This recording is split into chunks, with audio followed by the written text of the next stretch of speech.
I'm going to read another short story from the Robot Uprisings book. This one is called We Are All Misfit Toys in the Aftermath of the Velveteen War. And it's by Shannon McGuire. Have you seen this girl? Posted on a telephone pole in Lafayette, California. Half a dozen cars cluster behind the old community center, like birds on a telephone wire, crammed so closely together that someone will probably scrape someone else's paint on the way out of the parking lot. It would have been easy to leave a little room, but that's not how we do things anymore. Safety means sticking close, risking a few bruises in order to avoid the bigger injuries. It's silly. The war is over. The war has been over for more than 3 years, receding a little further into the past with each and every day that inches by, and yet we're still behaving like it could resume at any time. It's silly and it's pointless, and I still veer at the last moment, abandoning my comfortably distant parking space in favor of one that leaves my car next to all the others. I have to squirm to get out of the driver's seat, forcing my body through a gap that's barely as wide as I am. Something moves in the shadow between the nearest dumpster and the street. It's probably just a feral cat, but my heart leaps in my throat, and I hold my coat tight around my body as I turn and race for the door. The war is over. The war will never end. Almost 20 people arrived in those half-dozen cars. Gas is expensive and solitude is suspect, and so carpooling has become a way of life. I am the only person who comes to these meetings alone. They forgive me because they might need me someday, and because I bring coffee for the refreshments table. Not today, though. It was a rough night at work, and I feel their eyes on me, accusing as I make my way to one of the open folding chairs. Like the cars, the chairs are set too close together so that we can smell each other's sweat and feel the heat coming off of each other's skins. Precaution after precaution, and the war is over, and the war will never end. So glad you could join us, says the government mediator, and there's a condescending sweetness in her tone that shouldn't be there. She knows why I'm late. She knows I didn't have a choice in the matter. She's just asserting dominance, and no one in the room will challenge her. I swallow fear like a bitter tonic as I drop into the chair. I got turned around, I say. There is a new barricade on Elm, and I don't know that neighborhood very well. It's harder to get around since most of the GPS satellites were decommissioned. They never turned against us, thank God, for small favors, but data doesn't care who or what it uses, and some of the people in charge decided that it was better for a few civilians to get lost than it was to risk one of those satellites being taken over. I can't say whether that was the right decision or not. We never lost a GPS satellite. Maybe we never would have. Maybe we would have lost them all. The war is over. The war will never end. It doesn't matter. Now that we're all here, we can begin, said the government mediator. Her smile is formal, practiced, and as plastic as our enemies. They all come from FEMA, the mediators, trained in crisis response and recovery. They're just doing their jobs. I tell myself that every time they send us a new mediator, another interchangeable man or woman sitting in a splintery wooden chair trying to talk us through a trauma that we will never get past. When they start to care, when they become people, not statistics, that's when they're rotated again, one face blurring into the next. The country is too wounded for personal compassion. The world is too wounded for personal compassion. The good of the one is no longer part of the equation. My name is Carl, says one of the men, and we all chorus, "Welcome, Carl," as obedient as school children. Carl doesn't seem to find comfort in our greeting. Carl's eyes are as empty as the mediator's smile. Carl doesn't want to be there. That's something we all have in common. Did you want to share? Asked the mediator, even though she damn well knows the answer. We're here because we have to be. We're here because We want to share our stories, to hear the stories of others, and to sift through the patchwork scraps of information, looking for the thing we need more than anything else in the world: hope. We're hunting for hope, and this is the only place we know of where it's been spotted. Carl nods, worrying his lip between his teeth before he says haltingly, My Jimmy will be 9 years old next week. That last time I saw him, he had just turned 6. And just like that, he's off, the words tumbling like stones from his lips, and the rest of us listen in silence. My hands are locked together so tight that my fingers are starting to hurt. The war is over, and Carl is telling us about the son he lost when the war began, and nothing really matters anymore. Nothing will ever matter again. This is what happened. Artificial intelligence became feasible 10 years ago, when a San Jose social media firm working on building the perfect predictive algorithm somehow unlocked the final step between a simple machine and a computer that was capable of active learning. Self-teaching machines were the future, and humanity was terrified. We were proud of our position at the peak of the social order, and we feared creating our own successors. Making matters worse, every country was afraid of how every other country would use this new technology. We were convinced that AI would allow its users to dominate the others in war or commerce. In less than a month, artificial intelligence was more tightly regulated than stem cell research.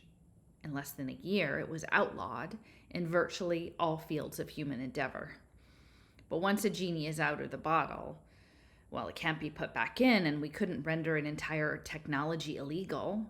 In the end, there was only one area where everyone agreed the self-teaching programs could be freely used: education. That seems careless now, in the harsh light of hindsight, but at the time it seemed like a perfectly reasonable compromise. Dolls that can learn the names of their owners had been around for years.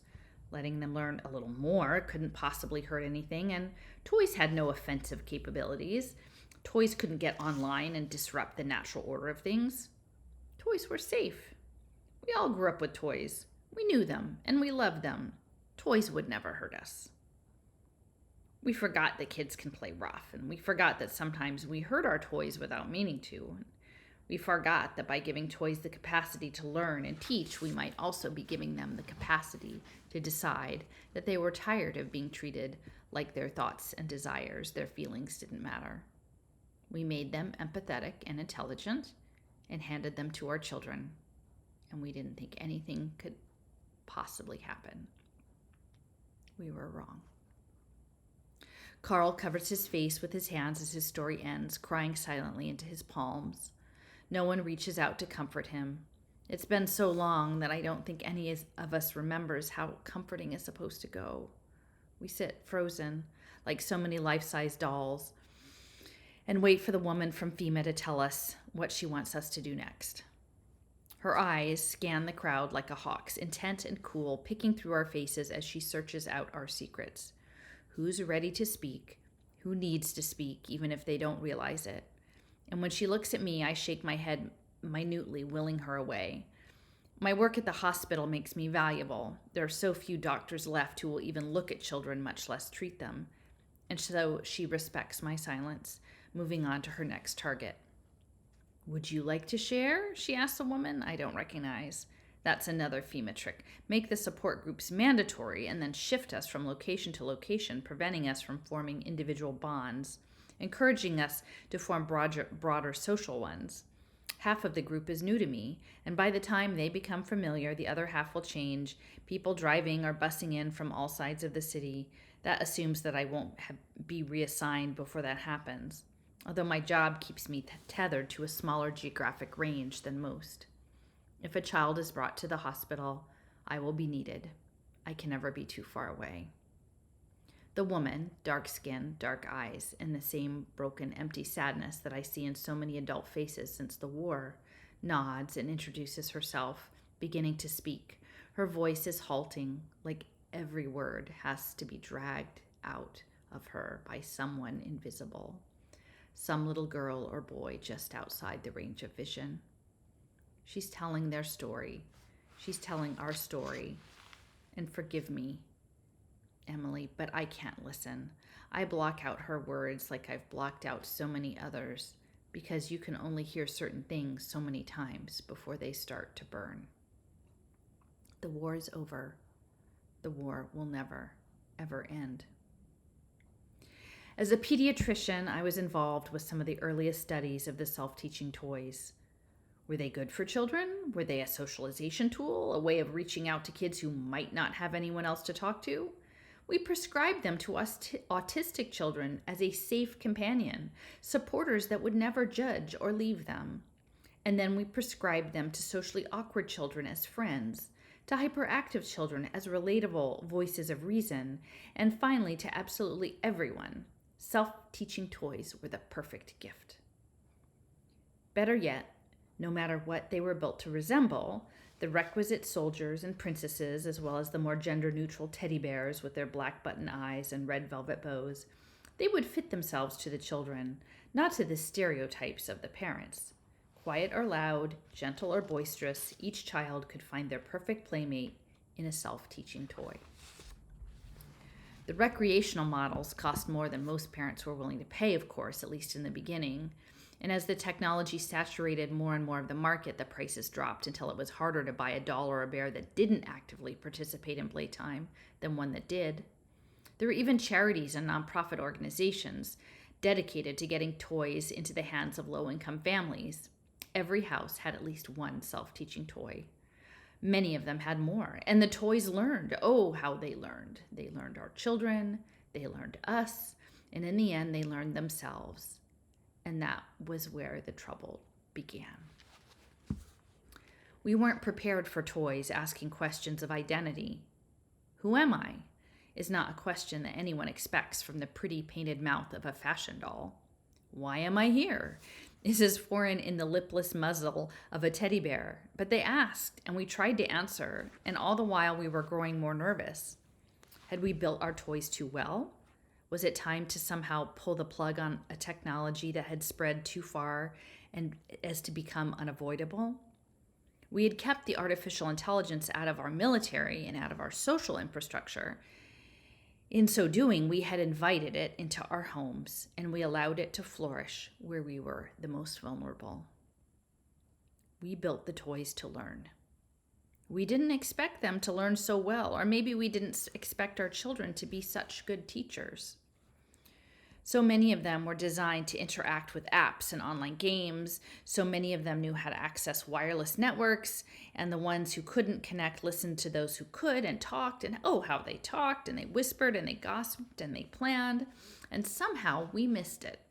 Somehow we were oblivious. They were only toys after all. I mean, what could they possibly do to us, their creators, that would make any difference at all? We were fools. And in the span of a single night, we became fools at war. Half the room has told their stories with halting voices, forcing their way through well-worn memories of sons and daughters 3 years gone, but never to be forgotten. One man lost 4 children on the night the war began. His wife committed suicide a week later, convinced that she was somehow the one to blame. His face is empty, like a broken window, looking in on an abandoned house, and he never meets anyone's eyes. Another woman had undergone 5 years of fertility treatments, only to have her single miracle child, the only thing she had ever truly wanted in her life, vanish on the first night of the war. I don't know if her missing child is a son or a daughter. I don't ask. The woman from FEMA is looking for another victim when my pager beeps. Everyone jumps a little, all eyes going to me. Sorry, I say, although I didn't really mean it. And I stand before I check the readout on the screen. I know it's an emergency. I mean, they only call me during my government-mandated support group when it's an emergency. What kind of emergency? It doesn't really matter. I need to get to the hospital. Sorry. We understand, says the woman from FEMA. And she does. And she even looks a little sympathetic. My job and hers aren't really all that different, except that I don't get to leave the community, don't get to transfer every time I get attached. For a moment, I want to ask if she ever had children. If she was a mother before the night when the toys decided they had to do something. I don't know how to ask the question, do you have children, has become the profanity of our generation. So I just turn on my heel and walk out of the room, leaving the stories and sharing and the broken eyes, so much like mine, behind me. The war is over. The war has been over for 3 years, but the war will never, ever end. The hospital parking lot mirrors the community center to an eerie degree. All the spaces toward the front are taken. Some cars have been parked in the lane rather than their owners taking the risk of winding up farther away, and thankfully reserved spaces for hospital staff are closest to the doors. I'm outside for less than 30 seconds. It's more than long enough to make my blood run cold with fear. The orderly at the door nods to me as I rush by him, heading toward the emergency room. It's a code 339, the worst kind of emergency. A child, a returned child, still breathing when it was found, or they'd never have called me, but there's no guarantee. There's no guarantee of everything because the war is over and the war will never end. The sound of chaos of the emergency room reaches its arms like a lover as I step through the final set of swinging doors, and it wraps them tight around me, blocking the last of my emotional rawness away. This is a job. This is my job. This is the thing I do best in the world, and I can't let anything make me forget that. People step aside when they see me coming, relief and guilt written plainly on their faces. It must be a bad one then. I force myself to keep walking, as it's not until I turn the last corner that the thought I've been trying to avoid comes lancing through my mind. What if it's Emily? What if it's my little girl waiting for me on the stretcher, so badly injured that they would interrupt me during my support group? What if I'm about to walk in on the other end of the world? But no, when I see the stretcher, it's not Emily. It's an older girl, 12, edging on 13, all long, gangly limbs and pale, dirty skin. Her knees and elbows are scabbed like a child half her age, and her dark brown hair is tied in Dorothy Gale braids. There are bandages tangled around her chest. Not ours. These are dirty, and they look like they were cut from a bedsheet stained with red blood and yellow pus. They tried to burn off her breasts when it became clear what was happening to her, and they kept her until the resulting infection had burned away all the way down to her bones. The first time I saw a girl who'd been mutilated like that, I felt sick. And now I just feel tired. Sit rep, I snap. She's breathing, but her pulse is weak and she's lost a lot of blood, reports a nurse. Someone is already wheeling over an IV pole, someone readying a crash cart. It's my call. I'm the one who decides for the lost and stolen children because I'm the only one willing to admit they still exist. Save her, I say, and we get to work. Somewhere there is a technician running her picture against the database of missing children. It helps that the toys do nothing to conceal the identities of their playmates. No plastic surgery, no changed hair colors. The children grow up. That's all. That's the only way they change and the only way that they betray the ones who swore to love them. How did she feel, this girl with the charred, infected chest, when she realized she was becoming a woman? Did she think that she was sick? Did she understand? Did she go to the fire willingly? We'll never know. She dies 10 minutes before the confirmation of her identity comes back to us. Her name was Tomoko, and her family lives 30 minutes from here. They'll come to collect the body by morning, and she will be buried according to their wishes, and they will have closure. So many parents' dreams of closure these days, and I just dream of Emily. I'll never forget the day I brought home Emily's self-teaching doll, a Christmas extravagance when she was 5. I used every connection I had in the research division to get it. It wasn't covered by our insurance. The self-teaching dolls weren't yet cleared for children on her stretch of the autism spectrum, and I paid more for it than I did for my first computer. It still seemed worth it at the time. It was already smiling when she opened it in the box, leaving shreds of wrapping paper everywhere. It already knew her name. Emily looked at her smiling doll, and slowly she began to smile back. And that's all I'd ever wanted. She loved that doll, like she'd never loved anything else, and she named it Maya after her grandmother. And they went everywhere together. They did everything together. And on the night that the war began, although no one but the toys knew the war was coming, I tucked them into bed together. Kisses, Emily demanded. And then there was something she'd never done before Maya came. The doll's therapeutic programming worked better than we could have dreamed.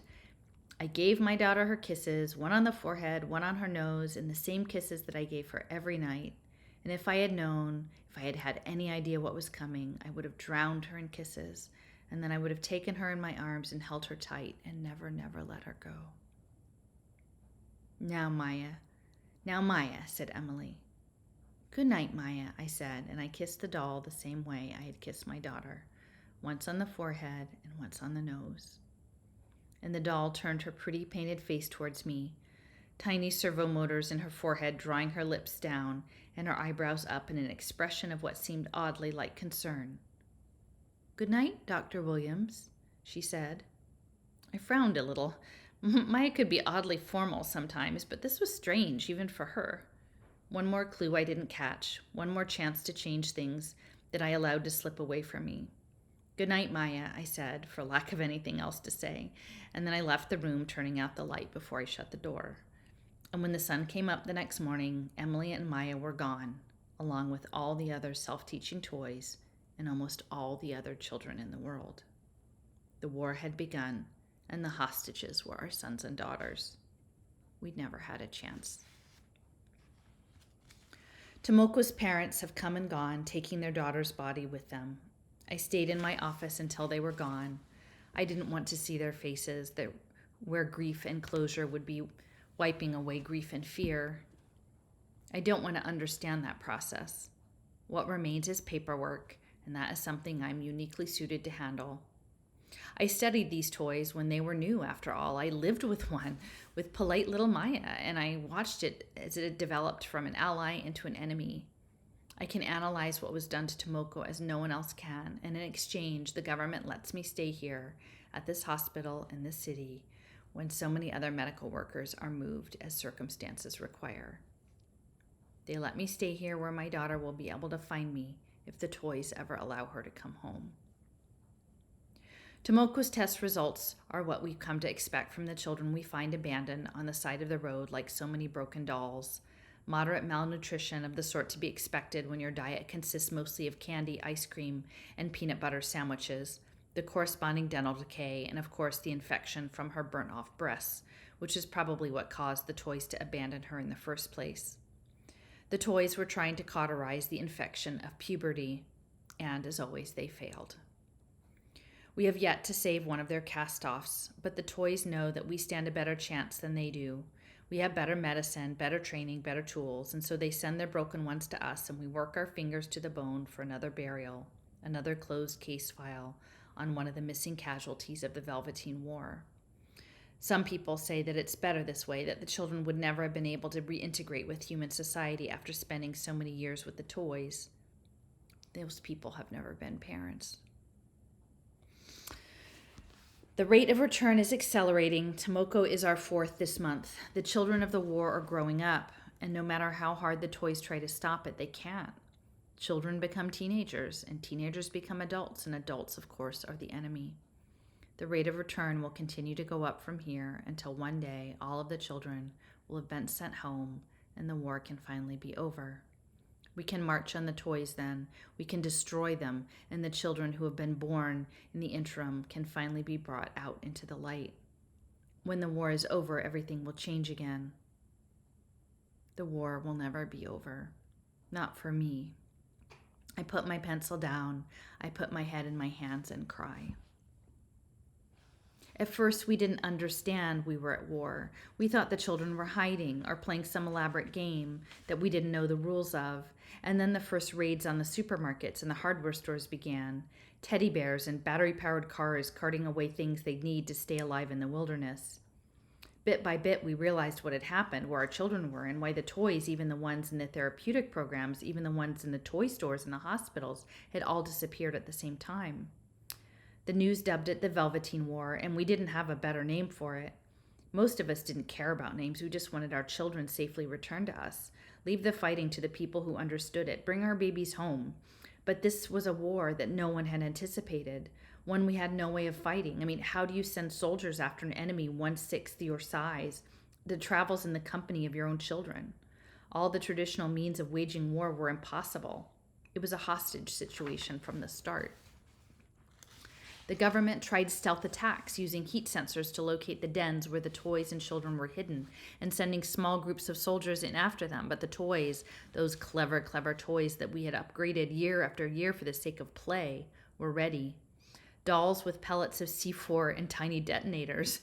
Teddy bears using their lower, denser centers of gravity to keep them stable as they rushed out of the shadows with knives and sharpened sticks. And our children, our precious stolen children, digging traps and setting wires and defending their captors and even dying for them.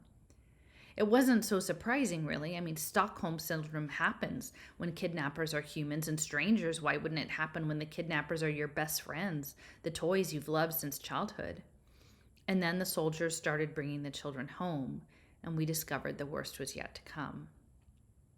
Toys are small. Toys can fit through spaces nothing should be able to fit through.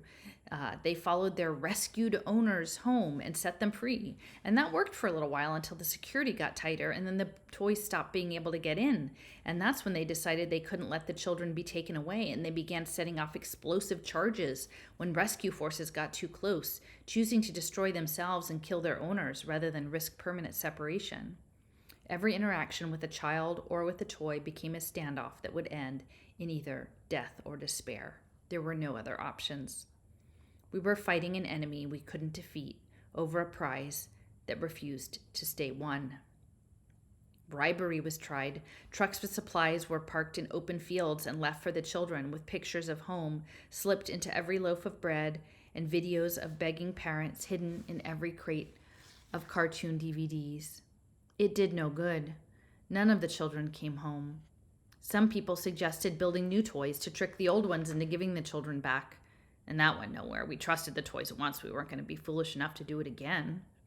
Violence came next. Toys were burned in the streets. Programmers were arrested for crimes against humanity. Angry parents accused the government of mishandling the hostage situation. A senator was arrested for prioritizing his son's rescue over another, more achievable target. And he was just as promptly released when the news of his son's suicide was leaked to the news. We tried so many things: trickery, sabotage, begging, and in the end, nothing changed. We just ran out of hope as the toys disappeared deeper and deeper into the open spaces between our cities, taking our children with them. The Velveteen War officially lasted for 6 weeks, during which time we shut down the GPS satellites, crippled the internet, and destroyed the factories that built the self-teaching toys. There would be no more enemy soldiers, no more combatants to turn against us. None of that changed anything. None of it brought our children back. There was no declaration of peace. How could there be? We simply stopped fighting against something that couldn't be fought. And we stood in empty bedrooms of our children and we cried for an innocence that would never be regained. Not by any of us. In the end, I think that it came down to the one fear we shared with the toys: the fear of separation.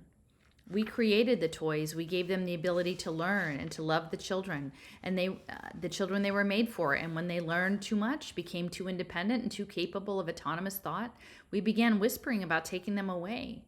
We couldn't trust the toys if we didn't know what they were thinking. We couldn't trust them in our homes. We couldn't trust them with our children. We needed them to be gone. But they heard us. They understood us. And what we truly failed to grasp was that we had something in common with what we'd made for both parents and toys. There was nothing in the world worse than the thought of losing our children. And so the toys did something about it.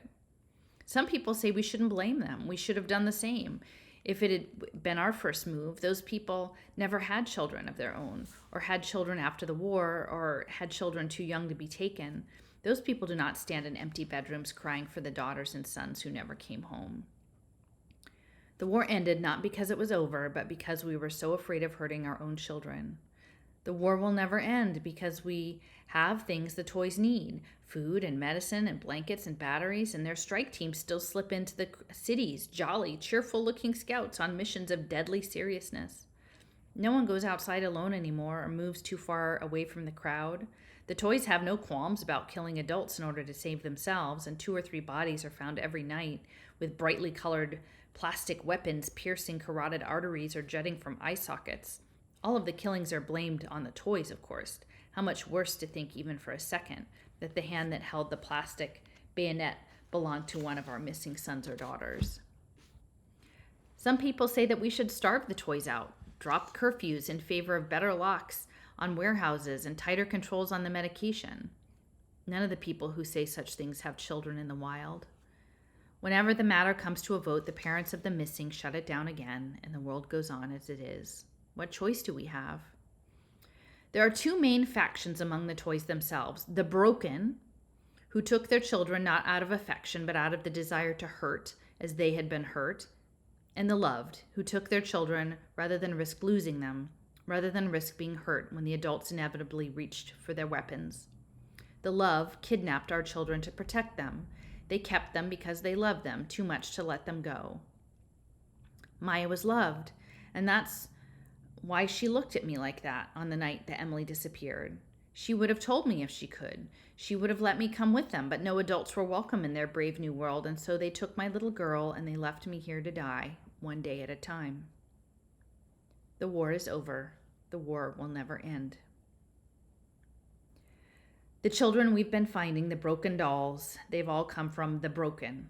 The broken are willing to hurt them to keep them, and hurt them more if they can't be kept. The loved will not hurt their children, but neither have they been releasing them because the broken are greater in number, and they take any unattended boys and girls from the other side. I have no hope. I have to hope that someday the loved will win the broken over. That when the day comes, that dolls and make-believe are not enough, the children who were taken by the loved will be released and allowed to come home. I have to hope. For Emily, for my little girl. There's a rapping at the office window, a faint tapping like pebbles being thrown against the glass. I lay down my pen and sigh, turning toward the sound. "Hello, Maya," I say. On the other side of the window, my daughter's doll waves silently back at me. I unlatch the window, sliding it open. Not far, just enough to let Maya slip inside. She's slender in the way of all fashion dolls, and she moves easily through the gap.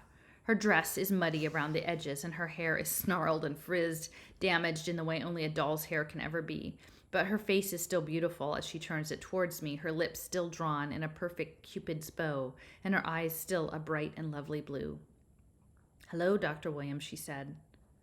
I don't say anything. I just hold out my hand, looking abashed, if a doll can look abashed. Maya reaches into the small bag she carries over her shoulder and pulls out a square of paper, folded many times to fit inside the little doll-size opening. I barely stop myself from snatching it out of her hand and unfold it with shaking fingers. A house. Emily has drawn me a picture of a house, using crayons on the back of an old envelope. Her name is signed at the bottom. The letters as unsteady and halting as those of a child half her age. She couldn't even do that much when Maya took her from me. The doctors, myself included, swore she never would, and that's why I wanted Maya, to help her learn. Tears are running down my face. I don't remember starting to cry. "How is she?" I ask, forcing my eyes from the picture. Maya smiles, the same sweet, guileless smile as ever, and flexes her cunningly articulated hands as she says, "She's good, strong. She can climb a tree so fast and run so far. She's amazing." She was always amazing. Maya's smile fades. "Dr. Williams, I know why you're here. What I don't know is why it's so soon. Are you following my directions? You don't want to risk overusing those drugs. You could seriously hurt Emily." From the way Maya's eyes dart to the side and down, I know exactly what's going on. They're a community of children and toys after all. They know what we've taught them, and we've taught them to play fair, to be nice, and to share. I want to scream. I settle for taking a deep breath before I say as calmly as I can, "Maya, those drugs are for Emily. Do you understand me? I understand that she wants to share what she has with the other children, but they're hard for me to get without raising suspicion. And if you share with everyone..." But she isn't the only child on the edge, Dr. Williams, and we haven't been able to get the broken to agree to let us return them. Maya clenches her cunning little hands into fists, looking at me imploringly. How can I tell my brothers and sisters that they have to let their children grow up while mine doesn't? The broken took one of Emily's best friends yesterday, and all she could do was cry. And how can we do anything but share? Oh, Emily, my precious girl, with a heart big enough to hold the whole world, and even when the world wasn't worth holding. I close my eyes for a moment. I'll give you what I have, I say finally. It'll be at least 2 weeks before I can get more. You have to share, but please, you have to keep most for Emily. Promise me, Maya. Promise me that Emily gets as much as she needs. I promise, whispers Maya. She loves Emily as much as I do. I believe that. I believe her. And so I take the hormone patches from my desk drawer, each of them packed with their payload of drugs and chemicals intended to suppress the signs of puberty, and I give them to the doll who stole my little girl. They won't keep the children small, but the toys don't see height as a sign of adulthood. They measure in breasts and hips and pubic hair, and those are the things I can prevent, at least for now. There will be long-term damage if this goes on too long. I don't care about long-term damage. I care about tomorrow. I am colluding with the enemy. It would be my life if I were ever caught, but this is all I can do to save Emily, and I would do anything to keep her alive, anything, even stay here when everything I am screams at me to follow my daughter's doll into the wild. The toys would kill me. Worse, they would kill Maya for coming to me, and without the drugs that keep my daughter frozen in her prepubescent body, they would kill Emily as well. My stillness buys her life. My stillness buys her time, and here, now, in this nightmare we have built for ourselves, time is all we have. Maya climbs out the window and is gone, her precious burden of hormone patches filling her bag to bursting, and I watch her until she is out of sight, and then I turn away, going back to my paperwork. The war is over. The war will never end. The next night, a different group fills the community center. A different moderator from FEMA sits at the front of the room. I am here to make up for last night's failure to share. Even my work is not a sufficient excuse. And this time, when the moderator scans the room, his eyes fix on me. He has a file, of course. They all have files, and he knows I was here last night, and he knows I kept my tongue.